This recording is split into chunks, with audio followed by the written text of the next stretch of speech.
It's 2 a.m. and you're suddenly wide awake. Before your mind can even process the day ahead, you feel your stomach tighten.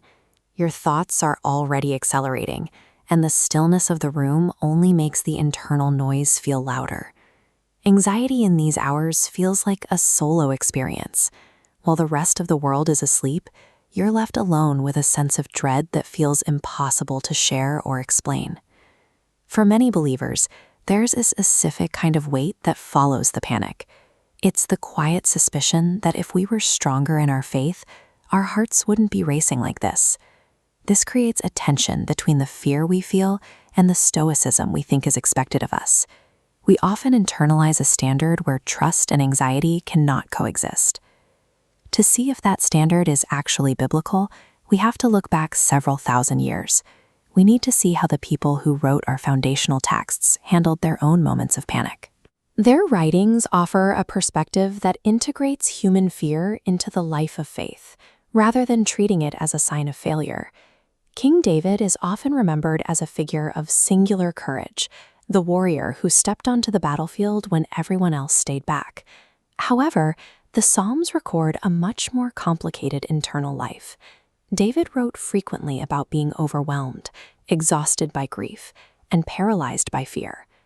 In Psalm 56, verse 3, David describes his response to fear with a very specific choice of words.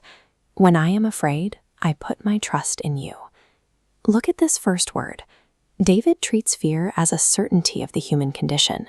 He doesn't frame it as a possibility to be avoided, but as a moment that will inevitably arrive. We often replace his when with an if. We tell ourselves that fear is a choice, and if we feel it, we have failed a test. This logic fuels a cycle of spiritual guilt that David's grammar avoids. By using the word when, David acknowledges that anxiety is a standard part of the human experience. He creates a space where faith begins in the middle of fear, not after the fear has disappeared. This text suggests that a racing heart is a symptom of being human, not a lack of belief. God's response to this human reality is one of presence. He is aware of the physiology of your panic and remains unchanged by it. This is the same God who spoke the stars into their places and set the boundaries of the oceans. That same Creator is present in the micro moments of your life, sitting with you in the 2 a.m. darkness or the quiet of a car ride when the weight of the day feels too heavy. Faith is the recognition that the God of the universe is holding you even while the fear remains. This shifts the focus away from trying to force yourself into a state of perfect fearlessness. You are accepted exactly where you are.